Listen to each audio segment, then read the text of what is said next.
Hey, what's up, Street Talks? Eric from the Eric from Street Photography blog. So just wanted to make a quick video sharing with you that today I'm leaving to Mexico City. Gonna be living there for a month, and just want to share just personal thoughts on what I'm gonna bring, things, ideas, random stuff like that. So the first and foremost thing is, and trust me, I've been traveling for like the last decade, and I always make the sucker mistake of overpacking. When in doubt, you could always buy it there, and also when in doubt, pack lighter, because there's all these things that you could get held up with, like, you know, you're at the airport, sometimes your bag's too heavy, sometimes you can't get all your shit to fit in the overhead compartment or under your seat. So generally packing lighter is better. And I think this is also the tricky thing too, is there's a difference between just like traveling and living abroad, because I'm going to be in Mexico City for about a month, thus I must be creatively productive, so I'm bringing all my equipment with me. So if you're curious about the equipment I'm bringing, so I'm bringing my 13-inch, I'll just share it with you. And if you're curious too, this is the current backpack I'm using, is the Think Tank Perception Pro. It's quite big, it fits all the stuff that I really need in it. And what am I gonna bring in it is got the 13-inch MacBook Pro, touchscreen, touchpad, whatever, and it's pretty light. Of course, rocking the haptic sticker and the Street Club. And I think this is actually what's really important, is that a lot of photographers don't travel with laptops because they're worried that it's going to be too heavy. But this is my practical thought, is if you're traveling, I think it's generally good to blog or vlog or do whatever while you're on the road. So to create information and create substantive stuff that you could share down the road. And I think at the moment, my practical tip is, I mean, obviously if you have the money, my best tip is to buy the 13-inch MacBook Pro maxed out, but get it refurbished. So this is like, I think, a 2017 model, and I mean, it was still expensive. It was still like 2,000 bucks, but it would otherwise cost $3,000. And obviously it's helped me be a lot more creatively productive. It's a lot faster. And this new one is pretty light. It's about the weight of the old 13-inch MacBook Air. So pretty good to travel with. Another thing that I like to travel with, which is totally not necessary, but I just like, is in the bag I have the 13-inch, oh sorry, the 10 point, the MacBook, not MacBook, all these things are getting me so confused. I have the iPad Pro 10.5 inch, and the reason why I really like it, also rocking the haptic sticker, is I like to read a lot. So at the moment I don't actually own a phone, so I could do all my reading on my iPad. So I'm reading My Best Friend Nietzsche, Will to Power, so that's obviously super useful. And also a thing I like to do too is I got the Notes app. Whenever I have creative ideas or notes that I'm just jotting down, I'll just kind of jot them down here, and they're all synced via the iCloud or whatever, so it's synced to my laptop. And also I often do a lot of writing on the iPad as well. So sometimes I'll just touch type. So sometimes I'll just, you know, literally just do the screen thing, or I'll just put it in my lap, or if I'm standing, I like to use like put on the surface and I'll just type like that. So that's useful. And I like to read while I'm in bed, so that's useful. Also, I have in my front pocket, I'm gonna bring my broken Ricoh GR version 2, because even though it's broken, essentially this is the problem. So I turn on the camera, right? You notice that it's still black. Essentially the issue is that the aperture blade is stuck, so you have to wait till I take one picture. And then the camera wakes up. And then now we could take pictures. So that's obviously very annoying, but I still love the camera. It fits in my front pocket, and obviously rocking the Air Kim strap with it. So check that out in the Haptic shop, hapticindustries.com. And I think this is also something that's useful that I got in Japan, the GoPro Fusion. There's 2 lenses on each side, and also I have the mount, so I could put that little mount on top of a hot shoe on the camera, and maybe I could do some more GoPro videos while I'm there. So not 100% sure if I'm gonna use this a lot, but I got that.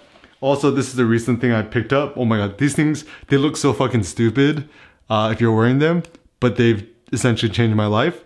The new AirPods, huge fan of them. They work so well, they sound so good. They work seamlessly with the iPad or the iPhone or whatever. So that's useful. Of course, just got the random chargers. And this is actually the big thing that a lot of people tend to overpack with, is we tend to overpack clothes. So currently, you can't really see, but I'm wearing black jeans. And this is a shirt that my friend Kevin got for me. It's a black merino wool shirt from outlier.nyc. They're pretty expensive. They're about like $100 a shirt. But at this, he's given me them as 2 birthday presents. So I got 2 of them. So you could just essentially live on the road for like however long. So you could just have 2 of everything. So I have 2 X Officio boxer briefs. I got 2 Outlier NYC merino wool socks. I have 2 black merino wool shirts. I got my black jeans. And also this is something that I found super useful, is that I have black merino leggings and I just pair them with a pair of shorts. And yeah, that's the thing with clothing, is that that's probably the biggest travel hack, is that whenever possible, wear all black merino wool everything. The benefit of merino wool is that it stays warm when it's cold and it's warm when it's cool. So if you're in hot weather or cool weather, merino wool is the ultimate fabric. Also black, all black, everything just kind of goes with everything, and you spill a cup of coffee on yourself, you're fine. Also, you only need 2 of them. So the way I usually do it is whenever I hit the road, and in the evenings, you just take whatever you wore that day, take a shower, stomp on it with shampoo, and then wring it and hang dry it. And then it's usually dry by the next morning. And if you could just minimize the amount of clothes you bring, that's obviously key here. And also the nice thing with merino wool, it doesn't stink, which is really useful. It's also very breathable. And yeah, it feels super nice. And the difference between merino wool and traditional wool is, traditional wool is super itchy, like I can't wear it, but merino wool is a lot thinner. Also, there's different merino wools you could just buy on Amazon. I found the outlier.nyc. It has the closest micron count or whatever. Essentially, it just means that it's softer. So it's not totally necessary, but I personally like it. And I think this is the thing with living abroad or living nomadically or traveling. For me, I would rather have just fewer things but better quality, rather than having lots of stuff that's kind of mediocre quality. So I'd rather own 2 $100 shirts than own 50 $10 shirts. And also with whatever equipment you're using, I think generally speaking, having less equipment and less stuff is better. But if you're going to just have 1 or 2 of whatever you need, try to choose the best of whatever you can afford. And also generally, the lighter you travel is the better. And also something I'm going to bring is what I'm recording on. This is the Lumix G9, and I have a Rode video mic I just got on Amazon, and the Leica 12mm f1.4 lens, which essentially is like a 24mm equivalent. So hopefully plan on doing more of these vlogs or videos and stuff while I'm on the road.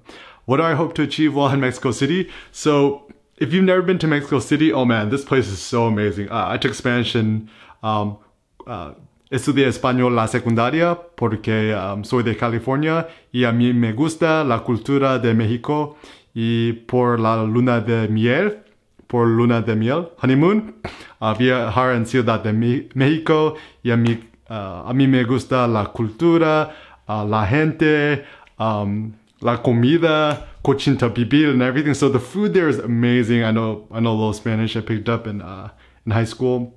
You could Uber anywhere in the city for like $2. Also, if you have T-Mobile, you could get, free 2G internet on your phone. And yeah, it's like the coolest popping place. I would actually say Mexico City and Saigon are my 2 favorite cities in the world. 2 cities which I think are super underrated. A lot of people are, oh, isn't Mexico dangerous? Honestly, like, I feel more, shady, being like New York City than Mexico City. You got people driving around Lambos and, looking super fancy in some parts of town. And of course, like any big city, there's like shady parts, so just avoid the shady parts.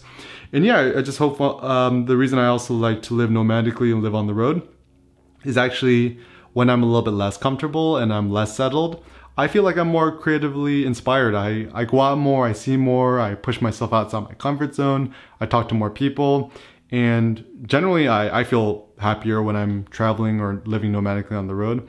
Obviously there's lots of benefits to being home, like signing up for the gym and doing deadlifts and stuff like that. But for the most part, this is just my preference, is I'd prefer to live more nomadically and live intermittently in different other places. And our itinerary is we're going to be in Mexico City for about a month, then we're going to the East Coast for a little bit, and then going to Denver, and then coming back. And then, you know, currently Cindy is applying for different jobs, and we're just going to kind of get a sense of like where life is going to take us next. So yeah, pretty exciting news. I'll just kind of keep you updated with everything. Super excited with Mexico City. We'll hopefully just share with you the taste of living there, and yeah, hopefully we'll share some more Tubero thoughts. So for those of you guys who've been to Mexico City, you have any tips, suggestions, places to eat, leave a comment down below, or maybe even, you know, share your thoughts on how you're able to pack light when you're traveling on the road. Thanks a lot for watching, guys. Peace out.